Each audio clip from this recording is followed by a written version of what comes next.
As if the McCrispy couldn't get any better, Bacon and Ranch just entered the chat. The Bacon Ranch McCrispy, available at participating McDonald's for a limited time. Ba-da-ba-ba-ba. This is Optimal Relationships Daily, episode 1696.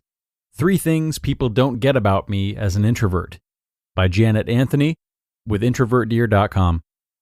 Hello, everybody, and thanks for tuning in once again to Optimal Relationships Daily, where I, Greg Audino, read to you each day from a lot of different blog posts, all of which cover different facets of relationships and how to improve them.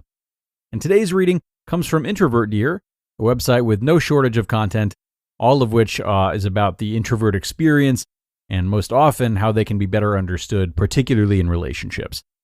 So let's get the ball rolling with this one as we optimize your life.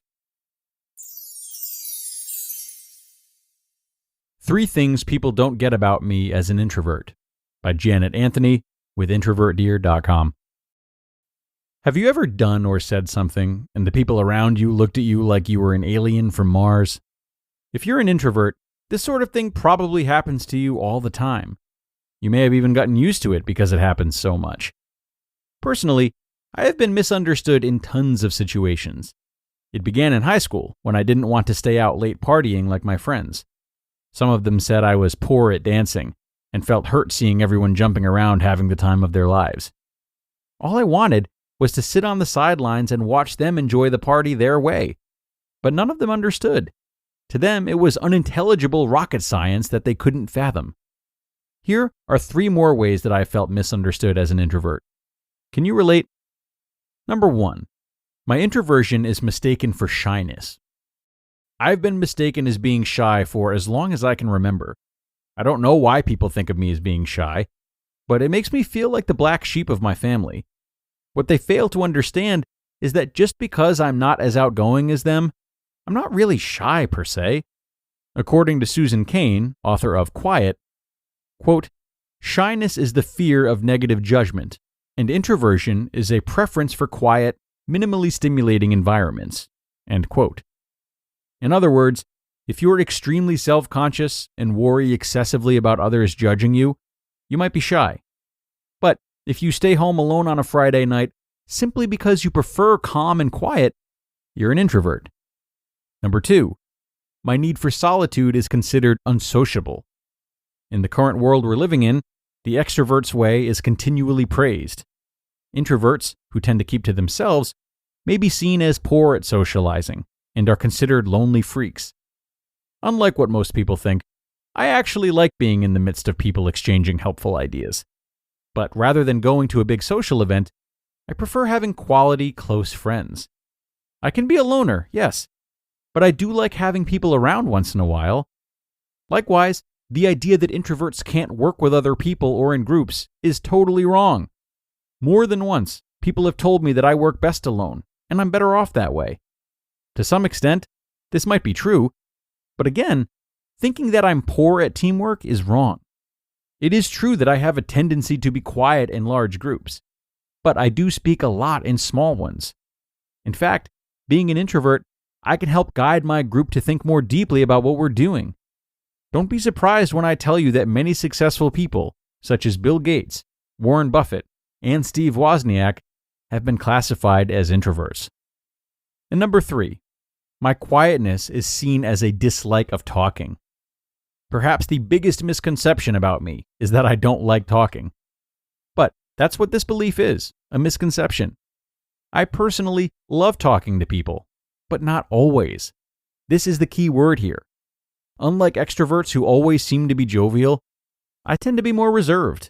I do more listening than talking, which is one characteristic you'll find in most, if not all, introverts. We usually only talk when it's absolutely necessary to do so. Unless we have some really important stuff to say, we prefer not to speak. We may be especially quiet in large crowds and around strange faces. However, we engage in pretty awesome conversations when we feel comfortable around people, especially when we get to talk about those peculiar topics that we love. Likewise, some people would ask, what about public speaking? I would honestly inform you that we introverts make great speakers. To begin with, we prepare adequately before compiling our projects. I personally take a lot of time observing, listening and noticing what's happening around me. We introverts may shock others with our quality content and amazing presentations. I highly suggest that any extroverts listening to this take some time to understand introversion before judging us. This may be especially hard in workplaces, where we interact with many different personalities and we're expected to all get along. But it's possible for both introverts and extroverts to mingle and work together in a peaceful environment. All we have to do is learn about other people's personalities and take them as they are. You just listened to the post titled, 3 Things People Don't Get About Me as an Introvert by Janet Anthony with introvertdear.com. Priceline presents Go to Your Happy Price. What's up? It's Kaylee Cuoco. When it comes to travel, we all have a happy place. You can see yourself already there. It's beautiful. It might be sunny and sandy for some, neon and urban for others, deserts or rainforests or hiking trails. With Priceline, you can get to your happy place for a happy price with deals you really can't find anywhere else. Like up to 60% off select hotels to Costa Rica or 5-star hotels for 2-star prices in Cabo. Go to Priceline.com and travel to your happy place for a happy price. All right, see ya. I'm off to Miami. No, actually, wow, look at that. No, I'm going to Hawaii now. Ooh, Cancun looks nice. You know what? Belize looks pretty nice this time of year. Or, Palm Springs. Go to your happy place for a happy price. Go to your happy price, Priceline. Hey, Jeff Probst here, host and executive producer of Survivor. To celebrate the 44th season of our show, we launched an official Survivor podcast called On Fire with me, Jeff Probst. It's not going to be your typical recap podcast. We're going to take you behind the scenes and give you an inside look at the show. All those burning questions about why we did what we did, finally going to be answered. Listen to On Fire with Jeff Probst, the official Survivor podcast, coming soon wherever you get your podcasts. And thanks a lot to Janet for this post today. It's really important to check in with Introvert Dear like this, as the attributes many introverts possess are seemingly antithetical to relationship building, but they're really not. And I think that's a lot of what Janet was saying today. Introversion, both how strongly one might identify as an introvert and how the traits of an introvert affect their relationships, is a gradient. What this all boils down to is getting to know ourselves and our partners, and committing to learning what we bring to the relationship's table. We needn't segregate ourselves or our attributes, because when we do, it's easy for introverts and extroverts alike to feel misunderstood, and we really don't get a chance to know people and develop relationships as strongly as we could. So, for a moment, I might ask you to forget about labels like introversion and extroversion, and instead consider each person, each trait, individually.